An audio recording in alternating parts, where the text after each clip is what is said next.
Miran Bhima is president and founder of an international non-profit organisation. He's instituted numerous support programmes to help people in need in over 30 different developing countries in alignment with over 8 of the UN Sustainable Development Goals. He's also brought awareness and helped countless refugees, orphans and other underserved demographics in developing countries to gain access to quality education. In 2021, he won a Global Youth Award for Educational Change for his efforts, and he joins me now. Welcome, Miran. Hey, Tanith, thanks for having me.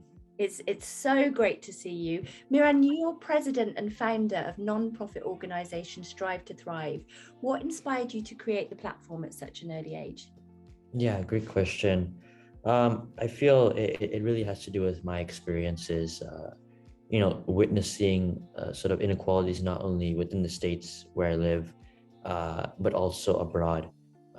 Coming from an immigrant family, seeing sort of traveling back home and seeing those disparities on a global level really sort of it was an eye-opening experience. And knowing myself, knowing that education has been a big part of my life and has been really transformative for me as as a citizen, as a person.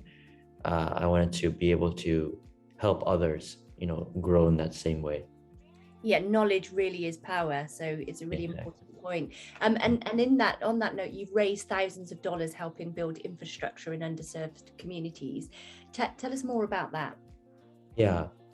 So with our organization, not only do we support organizations, local municipalities, and communities with sort of informal support through conferences and academic support, but we also try our best to provide infrastructure, because we understand that in the communities that we work, the infrastructure is really non-existent or really low.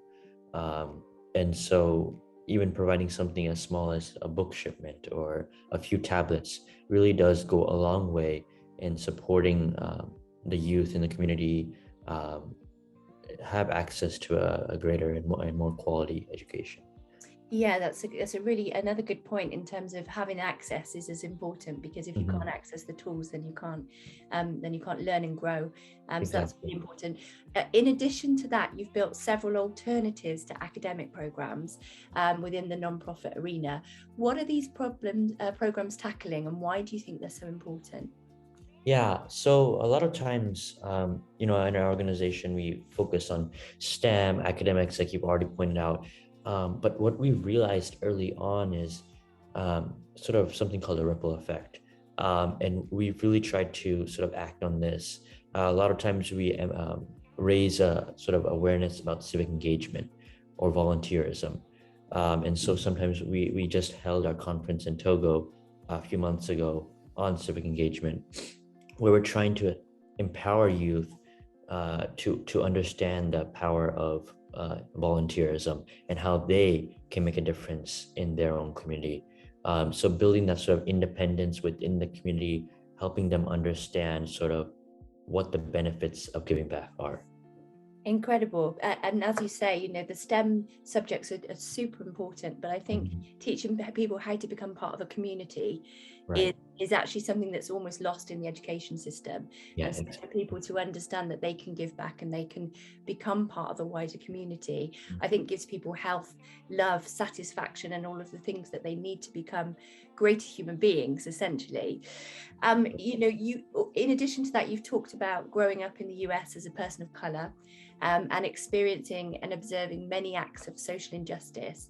How did this impact you? And also, how did it drive you to inspire other people?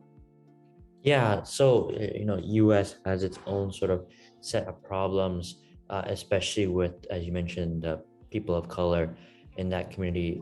And so I guess the number one thing has been sort of placing myself in different shoes, understanding that I have my own experiences, but then other people have their own experiences, and realizing that people have sort of their own value that they can bring to the table.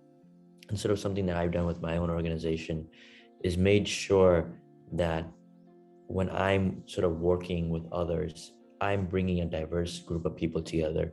My team and sort of our organization really focuses on sort of, since we work with so many different cultures and ethnic groups, we want to make sure that we're not sort of imposing a certain way, making sure that we're receptive to their needs, but also to their cultural values and social norms. And we feel that once we're able to have a good balance of mutual understanding, that's when the real change happens, when both parties are understanding of each other and willing to work together. Yeah, I couldn't agree more. I mean, every single human being on this planet is a unique, beautiful human being based on their own experiences. So understanding that and creating a diversity so that you can help people to implement all of those wonderful things is so, so important. With all of that, you're tackling so many different issues. All of them are massively important. But if you had to pick one thing, Miran, that you think would change humanity, what would that be and why?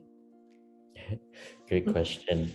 Um, I'd have to go back to sort of what the core is of our organization, and I think that's education. Education comes in so many shapes and forms that I feel that it's so powerful in terms of supporting communities and making transformations. Education doesn't have to be all books and paper. It can be outside of the classroom learning. It can be diving deep into a community or into a culture and learning that way. And so I feel like when we're all more sort of aware and sort of educated on topics such as this global educational disparities, we're more willing to help out. And I feel like that's powerful. Super powerful. I mean, the moment that you think you have learned enough is the moment you need to leave this planet. I think life and education, Exactly. And as you grow, you learn so much. And I think that all of the issues that we've got in this world are about people stopping learning and actually making up their minds about things based on what they believe is a truth, rather than exploring and understanding other cultures and diversity. And you don't know what the bottom of the ocean is like until you've hit the bottom of the ocean, right? So that's amazing, and I couldn't agree more. And how about you yourself then, Miran? What are your hopes, goals, aspirations for the future? And also, how can people get involved or support the work that you're already doing? Yeah, great question. So I'll be in the fall, this upcoming fall of 2022, I'll be attending Duke University, and I will be sort of engaging in sort of the natural science program. I'm not sure what my major will be yet, but I'm hoping to do something with global health, continuing that sort of that theme in my life, and experiencing education and diving into cultures around the world is really important to me.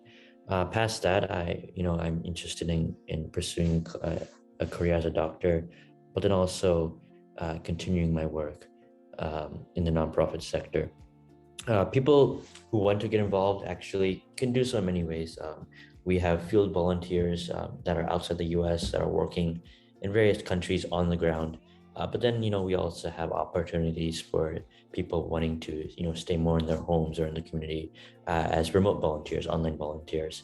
And of course, there's always the donation option, which we greatly appreciate. But all this information is available on our website. Yeah. Brilliant. And of course, we'll share the links to all of that, because I would really highly recommend that people go across, have a look, find out exactly what you're doing. And if people can get involved and help, I mean, the more people that can support, the quicker that we can make sure that everybody's got equal access to education, which is such an important thing. Thank you so much, Miran, for joining me today. It's really wonderful to hear about all of the things you're doing, but also the future that's ahead of you, which I think is really exciting. So thank you very much. It's been my pleasure. Thank you for having me.